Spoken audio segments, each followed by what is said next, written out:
Takie pieniądze, kogo na to stać, w ogóle to jest bez sensu. No nie ma wała, żeby po prostu to działało dobrze. A głupoty, nie masz racji i tak dalej. A nie BMS-ik, jakiś badziew za 300 zł. Co to będzie, panie drogi, jak to się zapali? To co, otwieramy, nie? No właśnie, odsuwamy tą obudowę. Tak, moi drodzy. Już druga połowa października.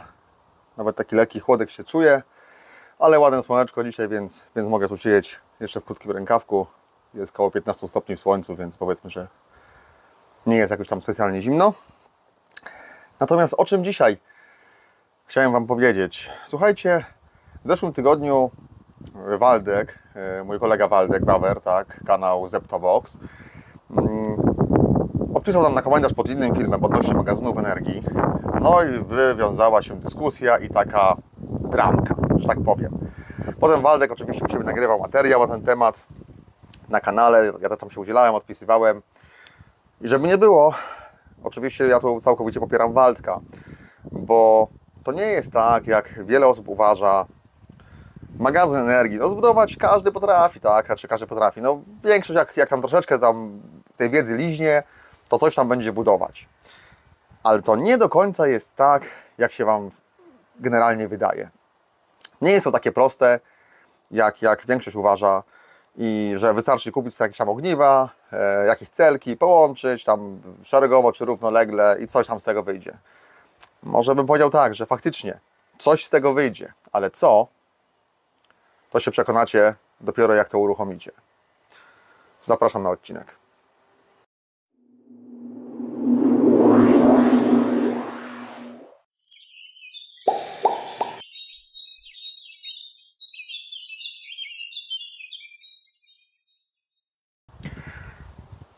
No i właśnie, widzicie, tu przede mną leży jeden z akumulatorów US3000C Pylonteka. Do tego przejdziemy sobie za chwileczkę, bo omówię, ja Wam potem pokażę, co z czym się je i dlaczego ja wybieram Pylonteka na swoich realizacjach, z czym to jest związane. Otworzymy sobie to pudełeczko, ale to za moment, bądźcie cierpliwi. Natomiast chciałbym wrócić do tego, że wiele osób mówi tak: takie pieniądze, kogo na to stać, w ogóle to jest bez sensu. To przecież jak ja mam wydać 4, 5, 6 czy 7 tysięcy na taki akumulator, w życiu tego nie zrobię. Ja sobie ściągnę z Chin za 300 zł. No dobrze, ściągnij sobie. Ale czy nigdy Ci nie przyszło do głowy, że te akumulatory, te cele, skąd ta cena? Te 300 zł. Przecież jeżeli Ty to kupujesz za 300 zł, to ktoś na tym musi zarobić. W tym jest transport jeszcze prawdopodobnie, jakaś wysyłka, pakowanie, nie wiem, czy cło, czy nie cło, bo to różnie bywa, jak kupujesz prywatnie, to pewnie tego cła nawet nie masz i tak dalej. Być może nawet VAT-u nie płacisz, nie wiem. Ale to generalnie, no tak to wygląda, że kupujesz sobie te cele. No i teraz co dalej? No bierzesz tam jakiś internet, YouTube'a, Google'a, nie wiadomo co jeszcze, prawda? Czytasz, szukasz jak to połączyć, albo coś tam może wiesz, może pamiętasz ze szkoły jeszcze. Bierzesz te cele i tam, no dobra, no to tam szeregowo sobie połączą, tam mają tam 3 coś V, tak? Nawet nie wiesz ile dokładnie, ale coś 3 coś mówią, że mają, to pewnie tyle mają. Coś tam może pomierzysz nawet tym multimetrem. Połączysz sobie razem te ogniwka, no i uruchamiasz. No działa, nie? No działa, na napięcie jest, nie wiem, budujesz taki magazyn 48 V, prawda? Z tych pojedynczych celek, super. Łączysz sobie ich 16 tam szeregowo, prawda? No działa. No ale teraz gdzieś tam słyszysz, że tam super, hiper mają być, tam jedni mówią, że 6000 cykli, tak jak Pylontech, prawda? A ty mówisz, niemożliwe, w ogóle to nie ma takich szans na to i tak dalej. No i skąd to się właśnie bierze? No przede wszystkim ze ściśnięcia tych ogniw. Ta liczba cykli jest naprawdę, ale to naprawdę zależna od tego, jak te ogniwa są ściśnięte, czy są odpowiednio skompresowane względem siebie, bo one przy ładowaniu się rozszerzają. Tam te procesy chemiczne, które zachodzą w tych akumulatorach litowo-żelazowo-fosforanowych, po prostu powodują, że te celki się rozszerzają. I teraz one, jak się chcą rozprężyć, mają blokadę taką fizyczną zrobioną fabrycznie, czy przez Was odpowiednio, zgodnie z dokumentacją, z kartą katalogową, to po prostu te akumulatory będą żywotne, będą długożywotne. A jeżeli Wy to tak po prostu tam gdzieś postawicie, nie wiem, skleicie taśmą izolacyjną naokoło, ewentualnie który bardziej pomyśli, to może weźmie jakąś tam przekładkę, tak, stalową, czy niektórzy tam z płyty OSB to robią, widziałem. I tak to jest zrobione. No nie łudźcie się, że te magazyny Wasze wytrzymają Wam te, nie wiem, 15, 20 czy więcej lat, bo nie wytrzymają. Już abstrahuję od tego, jakiej jakości są ogniwa. Słuchajcie, w Pylontechu te ogniwa są naprawdę drogie. One są selekcjonowane. One mają identyczne napięcia, identyczną rezystancję wewnętrzną. To jest wszystko nieprawdopodobnie istotne dla dobrej pracy magazynu. Później, jeżeli Wy kupujecie takie ogniwa, które normalnie może powiem w ten sposób, normalnie kilowatogodzina w takich baterii jak Pylontech to jest rząd wielkości około, powiedzmy, 800 do 1200 zł, zależnie od kursu tam dolara, euro i tak dalej, prawda? Tu, powiedzmy, w tej baterii mamy dostępnej 3,37 brutto, to jest 3,55 kWh. I teraz, co robi cenę tak naprawdę w tym akumulatorze? Dlaczego taka jednostka kosztuje około 5000 zł? No dlaczego? No dlatego, że tu jeszcze kluczowym elementem jest BMS, Battery Management System, czyli układ, ten sterownik, który odpowiednio zarządza ładowaniem i rozładowaniem tych ogniw, ich balansowaniem się względem siebie. I uwierzcie mi, jeżeli Wy kupujecie sobie jakiegoś Hinola, tanie ogniwa, jak to ktoś mówi, za 300 zł kWh, do tego super, hiper, najlepszy na świecie BMS, marki Made in China, jakiś tam za kolejne 300 zł. No nie ma wała, żeby po prostu to działało dobrze. To zacznie Wam działać, to będzie jakoś pracowało. Ale ten magazyn za te 2-3 lata po prostu wywalicie do kosza. On nie będzie funkcjonował, to się będzie wszystko rozjeżdżało permanentnie. To balansowanie nie będzie odpowiednio zrobione. Tak? Po prostu będziecie widzieć różnicę między ogniwami. Część się będzie ładować, część się nie będzie ładować i będą różne poziomy napięć. Na jednym możecie mieć nagle napięcie na poziomie, powiedzmy, 3,5, 3,8 V, na innym będzie 3,2 albo 3. Będzie to rozjechane. Potem nagle, jak się będzie chciał balansować, to będzie temperatura rosła. I to nieprawdopodobnie. On nie będzie mógł w stanie tego zbalansować. Będzie to 2 tygodnie balansował i to nie będzie chciało działać. Jak Wam się już uda zbalansować, to potem Wam się nagle po kolejnych 2 tygodniach pracy znowu to wszystko rozjedzie. No czy to jest sens? Będziecie wiecznie z tym walczyć i nie będziecie wiedzieć, jak sobie z tym poradzić. A teraz tutaj w środku mamy odpowiedni BMS. W takiej jednej jednostce mamy BMS pasywny. Natomiast czyli on balansuje w obrębie tego jednego akumulatora, tej jednej jednostki, w obrębie tego jednego akumulatora. Natomiast jak połączymy tych jednostek więcej niż jedną ze sobą, komunikacyjnie, to bateria jest oczywiście celowo obrócona do góry nogami, żebyście nie myśleli, ale ponieważ potem będziemy otwierał, będzie łatwiej, bo ta pokrywa jest normalnie od spodu. Tu są porty komunikacyjne do łączenia tych akumulatorów. I w tym momencie, jak połączycie sobie te BMS-y razem, powstaje BMS aktywny. I one są w stanie balansować nie dość, że w obrębie jednostki, to jeszcze pomiędzy poszczególnymi jednostkami. Jak są spięte elektrycznie, to w tym momencie na przykład jednostka pierwsza może się balansować z jednostką 9. I one się wyrównują wzajemnie. Nawet jak to potem włączymy, to zobaczycie sobie, że one w momencie włączenia już się balansują. Tam są diodki, które nam sygnalizują, co się dzieje w tych bateriach. One mają kilka czujników temperatury. To jest naprawdę profesjonalne rozwiązanie. Pylontech jest na rynku już ponad 13 lat. Jest weryfikowalny pod kątem jakości. Można sprawdzić, jak to działa. Ogniwa są selekcjonowane, dobierane o tych takich samych parametrach do danej jednostki, żeby nie było sytuacji, że coś się będzie właśnie rozbalansowywało, rozjeżdżało. I teraz jak Wy kupujecie sami sobie takie ogniwka, tam był taki temat poruszony, długości przewodów, od BMS-a i tak dalej, że to nie ma znaczenia, jakie stosujecie i tak dalej. No właśnie to ma cholerne znaczenie. Naprawdę, te długości muszą być identyczne, bo na przewodzie, na złączu występuje coś takiego jak rezystancja. Jeżeli będzie choćby ułamek, przewód dłuższy lub krótszy od pozostałych, to już będą spadki napięć, będzie zmienna rezystancja. I to będzie już wpływało na to, jak się będą balansowały ogniwa. Ktoś tam pisał w komentarzach, że głupoty, nie masz racji i tak dalej, tu walka u mnie. Sprawdźcie sobie to.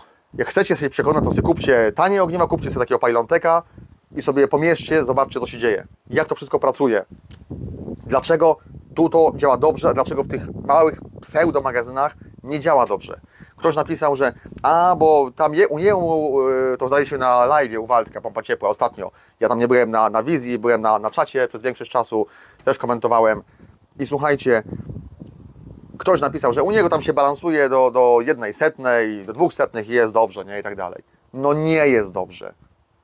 Dlaczego Pylontech potrafi się zbalansować do 2 czy 3 tysiącznych volta, czyli do 2-3 mV? No właśnie dlatego, że tu są profesjonalne rozwiązania, to jest profesjonalny BMS, który o to wszystko dba. Sam ten BMS to jest koszt około 2,5 tysiąca złotych. Ta płyta, która tu jest sterująca, a nie BMS-ik, jakiś badziew za 300 złotych. No nie ma opcji. No to tak pokrótce. Potem ktoś jeszcze mówi, bo wy łączycie w stosy te magazyny, super i tak dalej. Czemu wy te kable takie długie zostawiacie? No właśnie dlatego, że te kable połączeniowe, te elektryczne, do tych busbarów i tak dalej, one też muszą być tej samej długości. Muszą być, bo inaczej będą rozjazdy pomiędzy poszczególnymi akumulatorami, pomiędzy poszczególnymi stosami i to się nie będzie chciało równomiernie ładować. To są takie szczegóły, ale o tym mało osób wie. Niuanse. Natomiast my staramy się Was szkolić, przekonywać, ale to jeżeli trafimy na beton, że tak powiem, na takie stricte uparcie, no to wiadomo, do takich ludzi się nie da przekonać. Ale staramy się dotrzeć do Was i powiedzieć Wam, z czym to się je. Dlaczego my nie robimy tanich rozwiązań? Tak, Waldek, jak ja, jak jeszcze tam kilku innych. No bo właśnie nam zależy na jakości. My jak te rozwiązania zastosujemy, to ja Wam gwarantuję, że te akumulatory będą funkcjonowały spokojnie te 20 lat, może nawet 25. Przy dobrym podejściu, przy dobrym policzeniu wszystkiego. Ale dobór do zapotrzebowania, do zużycia, do mocy jest niezwykle istotny. I na to trzeba uwagę zwrócić. A słuchajcie, jeszcze odnośnie samych ogniw. Bo skąd ta cena się bierze niska? Te powiedzmy przysłowiowe 300 zł. Jeżeli te ogniwa w ogóle są nowe, jeżeli nie są z demobilu, to i tak są to najprawdopodobniej jakieś odpady. Słuchajcie, te ogniwa są dzielone na 3 kategorie. Jak gdyby na 3 gatunki, o tak bym powiedział. Grade A, Grade B i Grade C. I w takim Pylontechu macie ogniwa klasy A. Najwyższe, najlepsze, jakie tylko mogą być. Selekcjonowane. Natomiast to, co wykupujecie tanio, to na ogół są ogniwa klasy B albo nawet klasy C. Totalny chłam. To niekoniecznie będzie napisane na obudowie. Może być, ale nie musi. Ogniwo jest ogniwo. Tak samo się nazywa. Ale zupełnie inaczej działa. Jest zupełnie inna jakość. Może w procesie produkcyjnym były jakieś zabrudzenia. Może jakieś inne problemy powstały. Jakieś nieszczelności, otarcia. Różne rzeczy mogą być. Ale tego się nie dowiecie. To Wam wyjdzie po roku, 2, 3, 5. Albo od razu. Tylko gwarantuję Wam, że odsyłka tych ogniw do Chin nie ma najmniejszego sensu, bo koszty są tak wysokie, że nic z tym nie zrobicie. Więc posłuchajcie i skorzystajcie z tych rad, które my, czyli tu Waldek i ja, Wam dajemy. I oczywiście pamiętajcie, że ogniwa LiFePO PO4 są ogniwami bezpiecznymi. One się nie palą. Wielu mówi, ach, co to będzie? Co to będzie, panie drogi, jak to się zapali? No nie zapali się. Nie zapali się dlatego, że ogniwa LiFePO PO4 mają o wiele mniejszą gęstość energii na kilogram niż ogniwa, niż akumulatory, tak, litowo-jonowe. Mają zupełnie inne elektrody zastosowane. I właśnie dzięki temu rozwiązaniu jest taka sytuacja, że te ogniwa, nawet jeżeli je fizycznie uszkodzicie, jeżeli je przebijecie, przedziurawicie, przewiercicie, cokolwiek z nimi zrobicie, to w odróżnieniu od lionów, które się zapalą żywym ogniem, to LiFePO PO4 co najwyżej będzie dymiło. Ale żywym ogniem się nie zapali, więc samo ogniwo, sam akumulator nie wywoła Wam pożaru. Natomiast to, jak Wy to wszystko potem połączycie, jakie przewody zastosujecie, jakie BMS-y, z jaką dokładnością to wykonacie na tych swoich pseudo-magazynach ściąganych za pół darmo, to już jest zupełnie inna kwestia. Bo nawet najlepszy materiał, najbardziej ognioodporny, Jest ognioodporny tylko do pewnych warunków. Niektórzy złośliwie mówią, że wszystkie materiały są niepalne do czasu pierwszego kontaktu z ogniem. Także tak to właśnie wygląda. No to przejdźmy teraz do otwarcia naszej czarnej skrzyneczki, naszego black boxa. To co, otwieramy, nie? No właśnie, odsuwamy tą obudowę.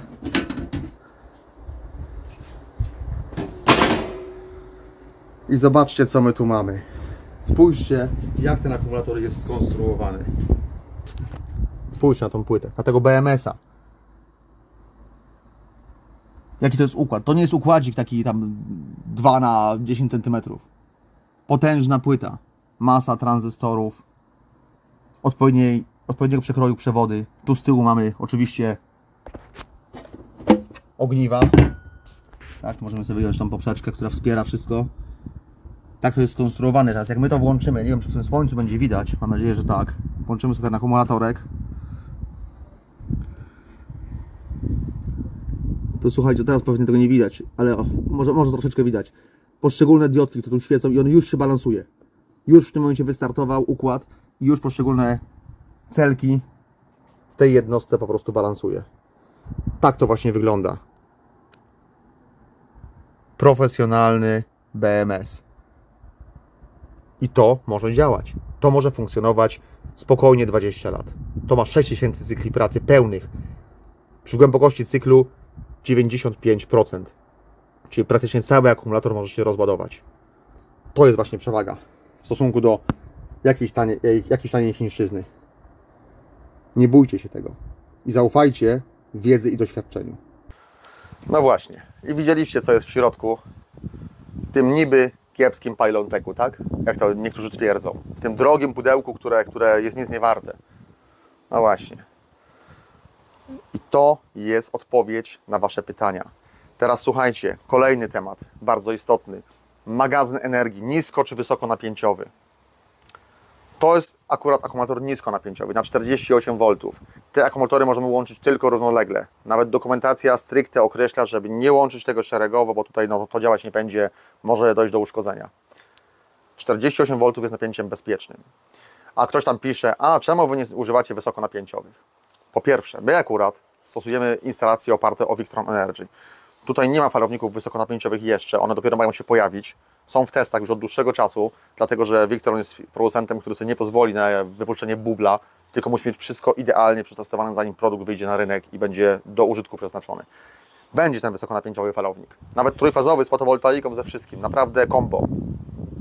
Natomiast jeżeli chodzi o magazyny wysokonapięciowe, to większość z Was pewnie sobie nie zdaje sprawy, że te magazyny działają tak wydajnie, jak najsłabsze ogniwo w takim magazynie. Czyli jak połączymy to wszystko szeregowo, takich puszek powiedzmy, byśmy połączyli, nie wiem, tam 10 ze sobą, uzyskalibyśmy tam powiedzmy 480 czy 500 V, prawda, na tym akumulatorze, no super.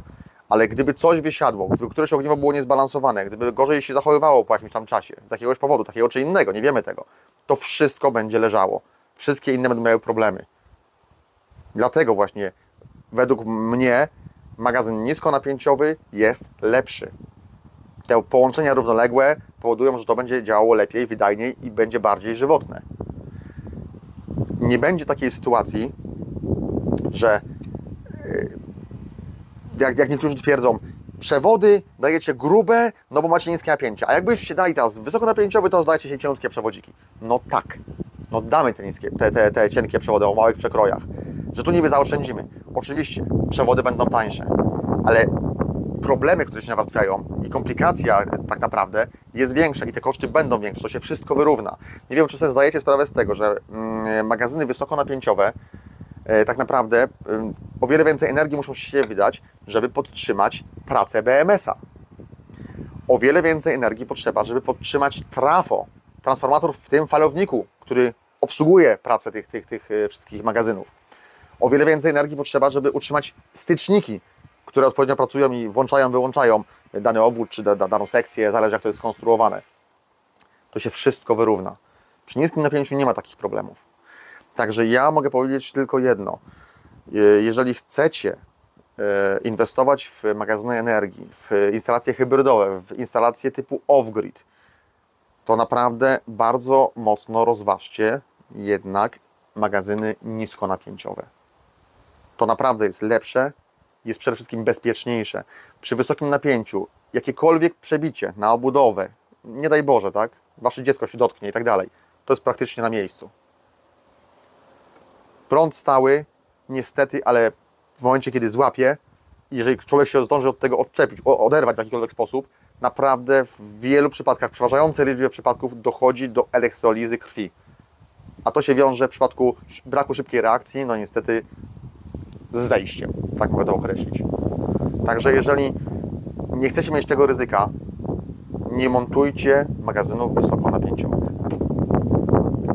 Bawcie się, ale bezpiecznie, bo bezpieczeństwo tutaj jest najważniejsze. Słuchajcie, nie przedłużam, bo ja to wiecie, mogę długo tak opowiadać. Liczę na Wasze komentarze, liczę na subskrypcje oczywiście i łapki w górę, jeżeli się podobało. Myślę, że dużo będzie odpowiedzi teraz i Waszych wypowiedzi co do tego, co uważacie odnośnie niskonapięciowych, wysokonapięciowych. Napiszcie mi to. Napiszcie mi, co uważacie odnośnie stosowania właśnie BMS-ów tanich, a drogich, prawda? Odnośnie właśnie spinania szeregowego, a równoległego tych wszystkich ogniw zasobów, kompresowania. Jaka jest Wasza wiedza? Czy coś do Was dociera? Czy coś, na czym coś rozważacie dodatkowo, czy nie? To tak chyba tyle, bo mówię, nie chcę przedłużać, a zresztą, jak widzicie, trochę zarosłem, muszę iść do fryzjera. Także nie wiem, włosy mi ostatnio bardzo szybko jakoś rosną i tak, nie wiem, napiszcie mi, czy u Was też tak jest, też tak macie, że raz na miesiąc trzeba iść do fryzjera, po prostu ja nie wiem, zarastam jak małpa, no. Jak do tego miejsca dotarliście, to mi napiszcie, czy Wy też tak jak małpy zarastacie, czy nie. Dobra, takim pół żartem, nie, ale dzięki za dzisiaj, za oglądanie, trzymajcie się i do następnego. Cześć.